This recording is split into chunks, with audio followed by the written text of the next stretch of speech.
Uh, Good afternoon, my brothers and sisters and my friends. How you been, guys?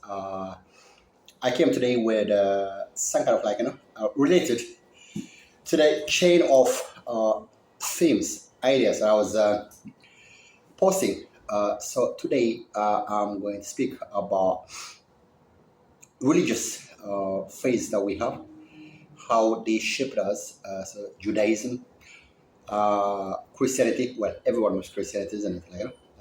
And that one is Islam, and it gives me a lot of pride, a lot of sense of happiness that we are, my goodness, man, we are free people, man. We are the most civilized society. We Eritrea, Ethiopia, and so. But there are things that I just want to clarify because this is proper for my kids, our brothers and sisters, the younger ones who don't know, because we as Arabs, we've been going through for so many years to understand who we are as human beings, as a people, as a nation, and as our neighborhood, Ethiopia, the Habesha people, and how do we fit with the bigger picture of the world, and in tune with the Judaic old ancient phase,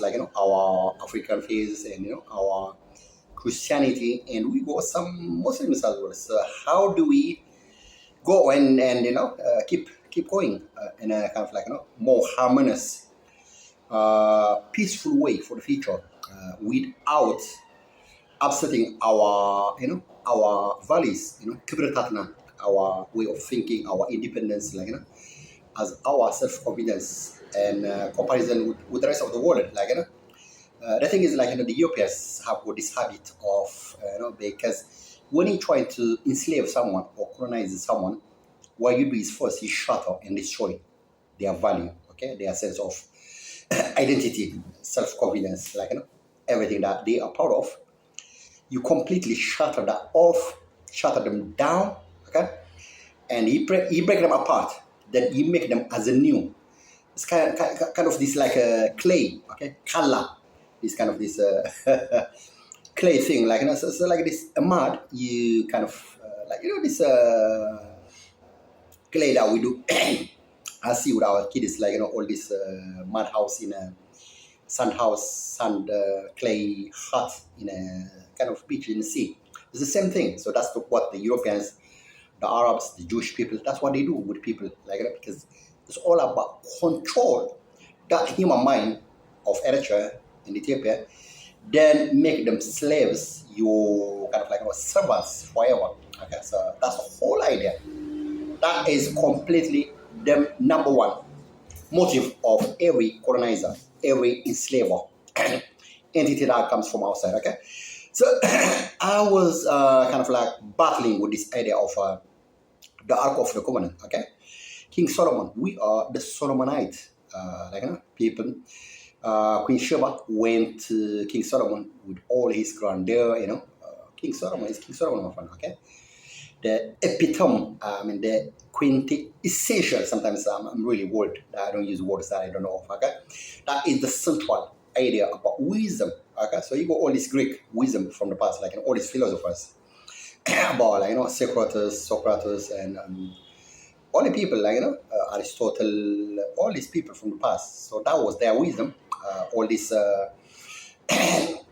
Platonian idea, all these people like Socrates, all this, their way of thinking, their philosophy, okay? Wisdom, Sophia.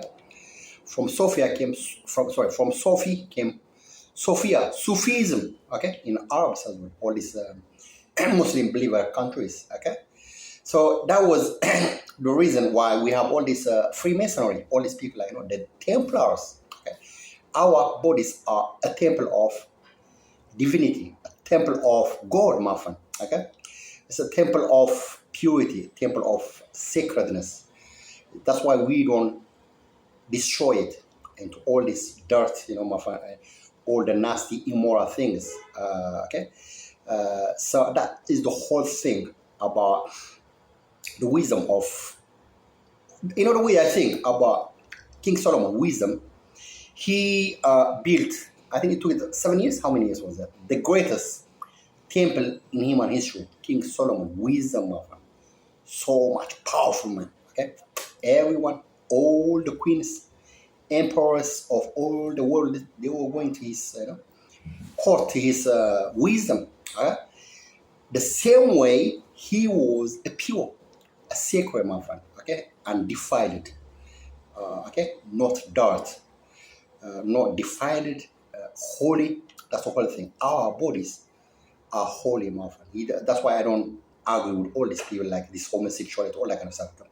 Our body is sacred. Okay. So what happens is, when you sell your body, your soul gets destroyed, my friend. You get into all kind of diseases. Okay. So that's called the temple of Solomon, the temple of purity, the temple of God. Okay? So you got this temple in London. The whole law is founded. All the Jewish people that they call them people of the law. Okay. So the Templars were it's a military campaign that they went to Jerusalem, and they fought, I think, 3 Crusader wars with the Muslim world, or the Ottomans, Saladin, they call it in Europe. Okay, so from Turkey. So that is the Templars, the Grand Templars. Okay, so from the Templars came Crusaders, and that's why you go.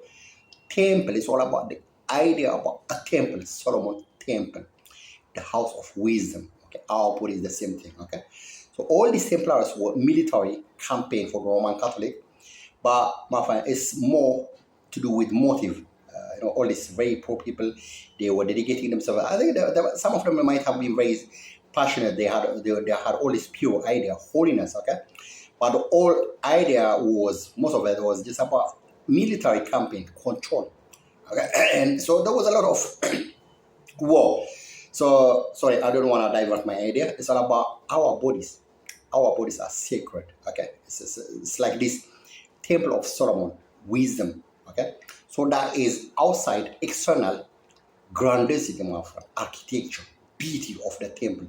Okay, where this Al-Aqsa, okay, the door church in Israelis. Okay, that's where it was built. Okay, so what happened was, after that temple of Solomon got destroyed, and the Israelites became corrupted, my friend. All their bodies, their souls become corrupted, and they became slaves of all these Persians, all these Mesopotamians, Babylonians. So they went to slavery, a big humiliation for so many years. Okay, I don't know how many hundred. So that is the whole idea. When you defile your body, your spirit, your soul, you become a slave. Okay, every co-creature, dirty creature comes and controls, and it makes you a slave.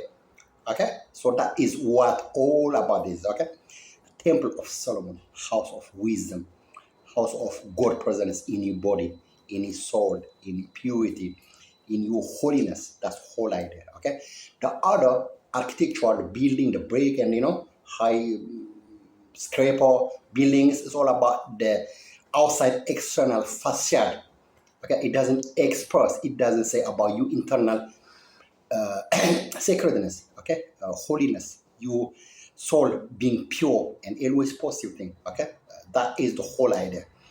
So this guy Graham Hancock, I think he must be one of these. So that's why you got all these Freemasons now. They work with the kind of secretive society. They are very busy. You see them in government, in police, in heads, in outside foreign companies, everywhere. Governments. These are the secret society, all this Freemasonry. Okay, they're wars. Okay, so it's nothing to do with your purity. But we Eritreans, Ethiopians, when we say our faith is our faith, we are always positive. That's what it is.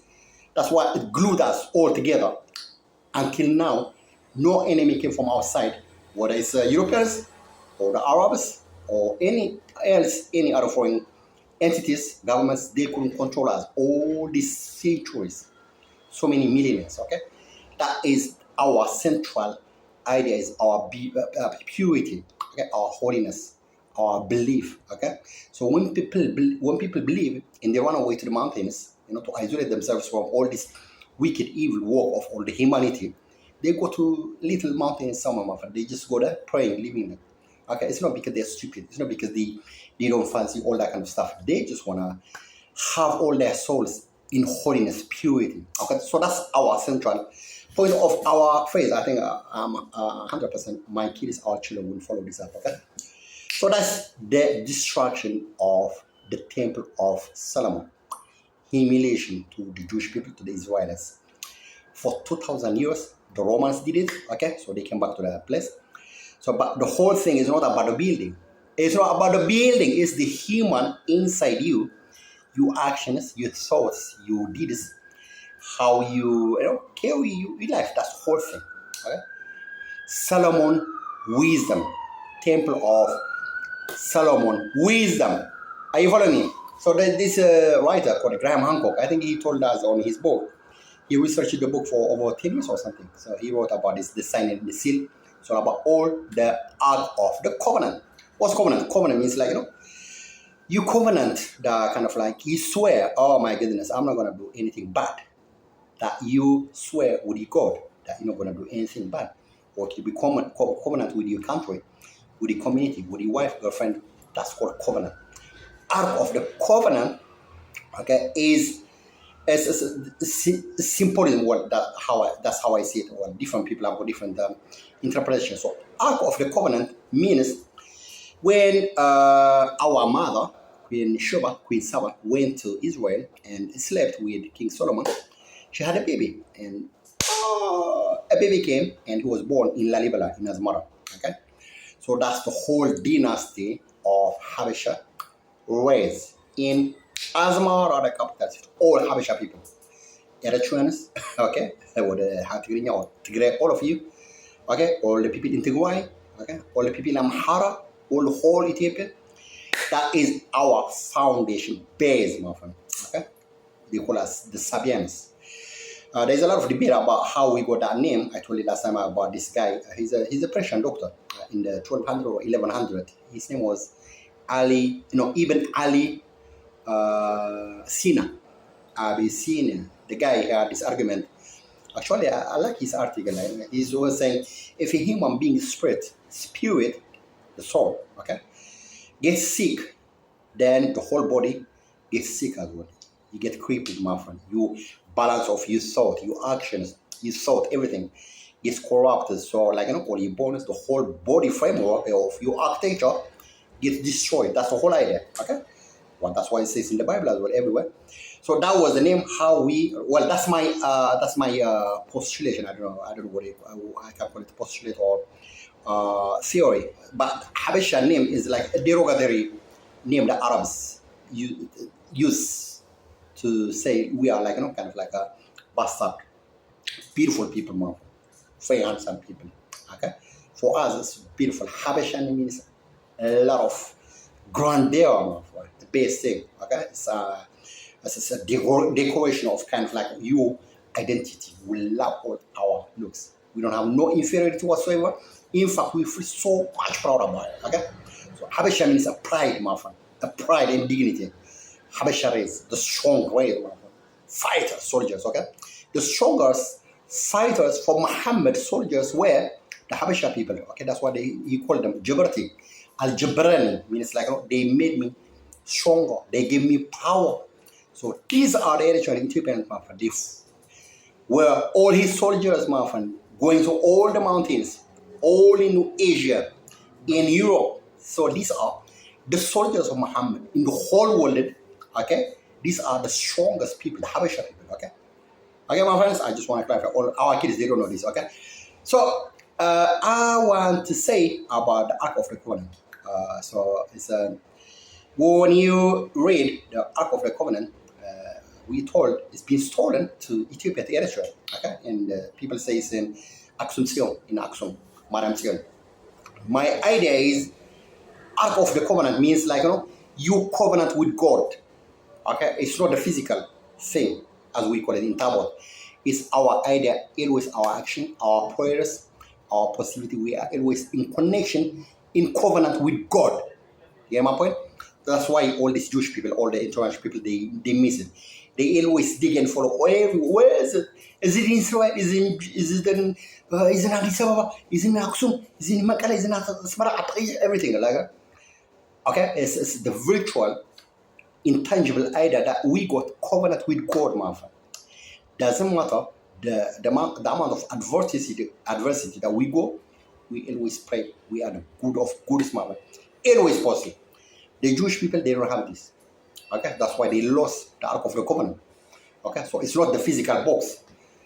It is like obviously that's a symbolism. Okay, King Solomon asking all the what was his name? Arum or something. He's one of these. He asked him to give him cedar of Lebanon, from Tyre. The man was from Tyre in ancient Syria. So that's a physical representation. But the whole idea behind the power is the covenant, my friend. Your connection with God. Okay, always following God. That is called the Ark of the Covenant. A lot of people get confused. Well, this is my interpretation. Like, I could be wrong, but I will be corrected later on. That's my interpretation. These people who are always faithful, never budging, never running away from responsibility, from their way of steps going, in line with God's, law. He said what he wants us to do. Okay, how we treat each other, how we love each other, how we, carry our lives. That's the whole thing. Okay. So there was a point, actually, like I was always complaining. Why am I? Because when these people, they try to kind of make me sick, working for the NHS. Like when you're working for healthcare, especially in wards, my friend, stinch, all this stage, dirty. You see a lot of people dying, all this geriatric, all these old people, everything, my friend. It's really the most depressing job. I didn't enjoy it. All the doctors, all the nurses, I don't think they enjoy it. But obviously, I was complaining internally. But God, why have you brought me to this job? Why? Yeah, but it's got a reason, my friend. Okay. So in the past, the chief of priests, Aaron, I gave you all this idea about Harun Rashid. Okay. Harun meaning Aaron. Okay. The first high priest of the Judaism, older brother of Moses. Okay. So all the priests in the past about this, when they were doing all their priesthood services, like when they were describing this Ark of the Covenant, my friend, the priests, the way they documented how it departed from Israel. Okay, when the priests were doing all their services in the church, the whole area was getting foggy, cloudy. The priests, they couldn't tolerate it. Okay, my theory is this: like, sometimes you can ask people like doctors and the nurses who are working with patients. Okay, who are working with the sick people in Israel and the Mediterranean countries. Their number one food is wheat. Okay, wheat, gluten, my friend. Okay, gluten gives you all the problem with your liver, your intestines, your digestion. Okay, it bloats it and is a lot of gas accumulates and wind. It passes wind, my friend. The whole area in the room, it messed up. So that's what all the priests are saying in that. Like, because sometimes you have to come from a different perspective, angle to understand what they're saying. It's all about that. So when you eat a lot of leavened and unleavened bread, which is the custom of the Jewish people, okay. So if they eat a lot of bread, it could be like the ciabatta or maybe baguette, So all this wheat is like stewcoma. It's like the cement. Wheat is the worst food for human being, my friend. This Mediterranean country, now we're talking about 2,000 years ago, more than that. They didn't have any other science or whatsoever. And the high priests, the religious were the doctors, the surgeons, okay? It was later that, Gale, the doctor, surgeon, and, Hippocrates, all these people came later. So their number one primary food cereal is wheat. Okay, wheat, gluten, my friend. It bloats all your belly. It damages your liver, your intestine, the whole digestion system. So it gives all this gas. You pass wind, my friend. So that is what is saying. So read it. I put the post for you. Okay. So this is my interpretation, my friend. So what's the cure, my friend? What is the cure for this? gluten-free food. ጤፍ የመኮንኖች ምግብ ነው የመኳንንት okay so it's got a reason my friend. Why do they say that? ጤፍ is produced in Eritrea and Ethiopia and Tigray, okay, in Showa, all these people, okay. ጤፍ is gluten-free. When you eat it, injera, we're talking about injera, my friend, okay. It's like this pancake. When you eat ጤፍ, it doesn't have gluten, it's iron, okay. So it doesn't bloat your belly, you don't pass wind, it doesn't bloat and explore all this wind air, and you mess the whole room environment with fog and cloudy, like what the high priests are saying in the Talmud. The Talmud means like Malamedi, like Malameja, kind of the book of the Jewish people, okay? That's what they say. So they say, my friend, when the Ark of the Covenant was lost from Israel, the whole wind, the whole cloud, the whole foggy was messing up, my friend. They are suffering from gluten problem with their belly, with their digestion system. Okay, so it's all about digestion problem, all this belly, my friend, all this fat, all this passing weight, all that's what's happening. Okay, read it carefully, and if you come from working with patients, that's what's happening. You, the doctors, the surgeons, the nurses, all of you, you know what is being said. Okay, so we have got that Ark of Covenant with our mind, our actions, our thought, okay? That is the practice, that's the norm, standard of doing life in Eritrea and Ethiopia for all these thousands of years, my friend, okay? So we got the Ark of the Covenant, my friend, in our every human being in Eritrea and Ethiopia. That's why you got this tabot representation. Oh, what's the church called? Oh, it's called Ndabariam. What's that? That's called Mikael. What's that? Kudus Gabriel. What's that? The Kudus Jesus Christus. So these are tabot, meaning like a representation of all these big symbols. We do the same kind of measurement that is done in the Talmud, okay? But this is the physical representation. But we, as human beings, our faith, our religion, we act in a positive way, okay? So we got the Ark of the Covenant. That's why we don't have no homosexuality whatsoever. Like all the world are defiling their bodies, okay? They are not sanctified. They are filthy. Okay, so because you're destroying your body, you're destroying your soul. Okay, so that's what Ark of the Covenant. We got the covenant, my friend. Okay, we are always with God, very positive people. Okay, that's what it means. That's why we are strong and fearless people, fighters, my friend. Nobody can beat us. We beat everyone. Okay, so that's what Ark of Covenant means. I think it's very important that we translate in a kind of proper way to our children and the people back home, because when you ask other people to translate this in an articulated way, they wouldn't. Okay, because I work with the medics in hospitals and national histories of the UK. That's how I can interpret it. Okay, so they got in English like, my friend, they say to you like, my friend, if you cannot explain that thing properly, if you cannot articulate it, that means you don't understand it or you don't know it. Okay, so this is to the maximum capability that I can express. Okay, so I understand it. This is how I explain it to you. I wish I can just kind of like, make it in a very kind of summary summary words, but this is how much I explain. Okay, so that's number one. Judaism in our faith. Ark of the Covenant, our faith from the past. I'm 100% sure Mr. Binyam Netanyahu is going to understand where I'm coming from. Okay. So this is it, my friend. All this trophy that they had, like sacrificing human lives. There's a part of Israel in Jerusalem called trophy. Okay, a lot of the people were sacrificing their children. Okay, to like literally like anyway. I'm not gonna talk about this. I'm not gonna dwell on this negative thing. Okay, so that's Judaism, our faith, and now we got Christianity. We become friends and brothers and sisters with the whole of the world. Okay, not only with Judea in Israel, but with the whole world, Europe, everywhere, people like us, my friend, with the positive. Okay, when you're talking about positive, we go like the dark and the positive, the light and the dark. Okay, so we are always working with the people who are the positive, my friend, who that believe in Christianity. Okay, number one. Number two, today I explained to you about Iman, means faith. A minute, okay. And kafir, what kafir means, okay? So in Islam, in Iman and Sabor, Abba Isaac Gabriel Jesus, when they published all their books, it was done. I think it's a desktop publishing in Azamora, near this fish market, near Wikianos shop, okay, supermarket. It used to be called Sabor. Sabor means in Arabic. You got people Sabre. Sabre is like this sword, like a dagger, like Ethiopian, my friend. I think they must have got that from the Arabs, okay? Sabrina is a name of that got from this name Sabur.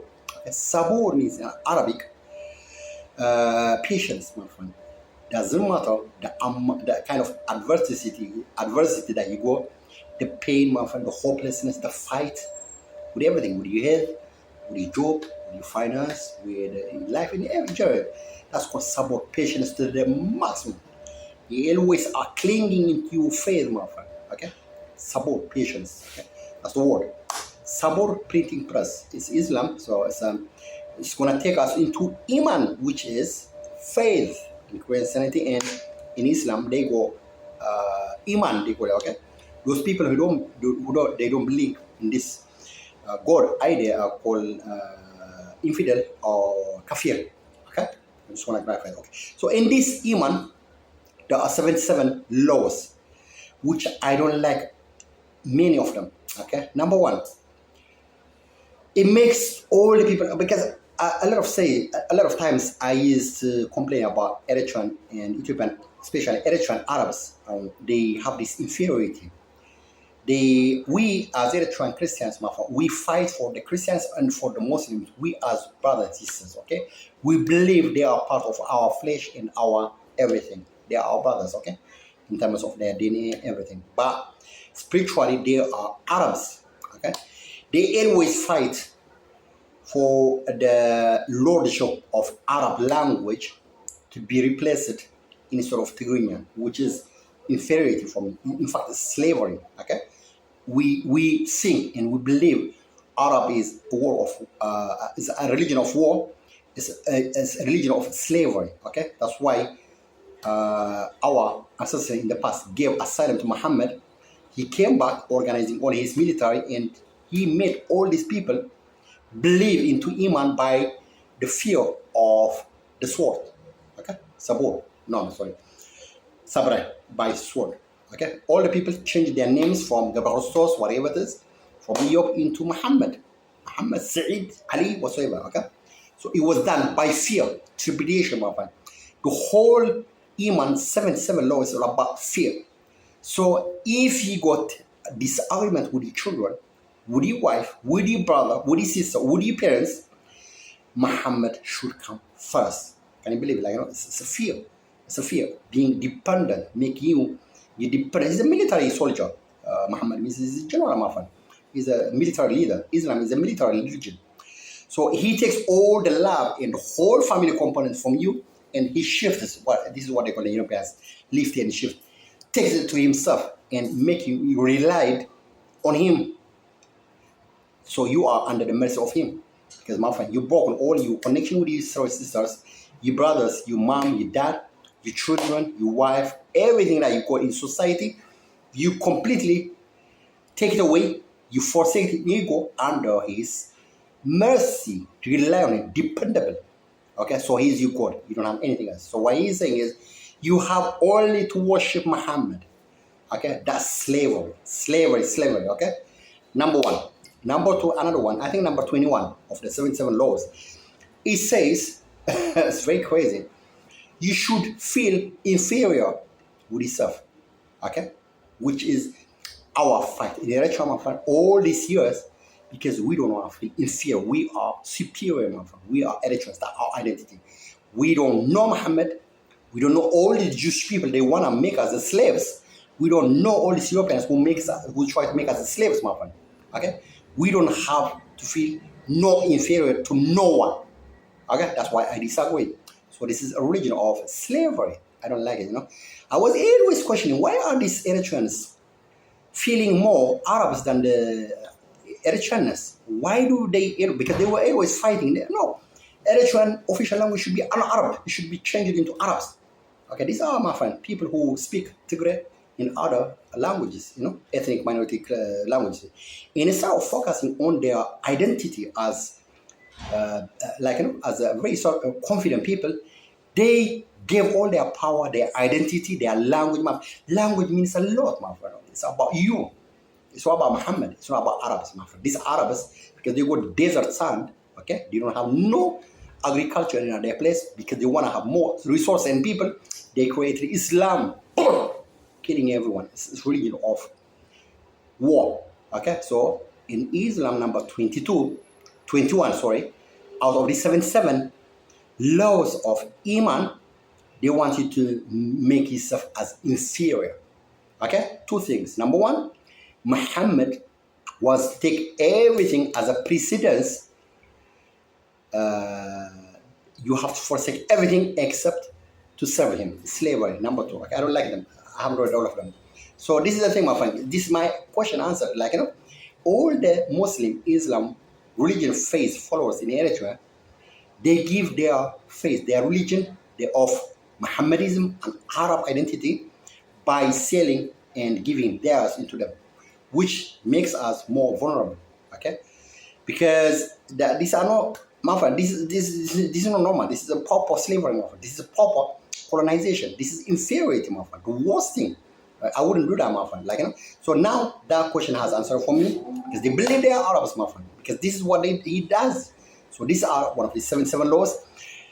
And that's it is. And guys, I think you have to read this, how it is, because you will understand more about Islam and the whole idea about the Eritrean leader, my friend.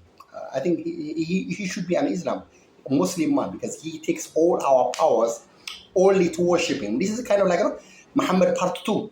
He wears all these Tigray clothes. I never seen him wearing Tigrinya. Habesha Tzadana Habesha Kedan. That's like you and me. But he wears this Tigray, this Jalabia, this Imamah. Okay? So that's another thing. This is Muhammad, part number 2, my friend. Okay? So he takes all the power and he makes you rely, dependent on him, exactly like the 77 laws of Muhammad. Okay? He tells you, forget your brother, forget your sister, forget your wife, forget your family, forget your brother and sister, forget your mom and dad, forget your whole area, except PFDJ, except me. You have to accept me as your God, as your Lord, exactly like Muhammad reincarnation. Okay? You have a lovely day, guys. I put all the information for you, and enjoy your time. Okay? Bye.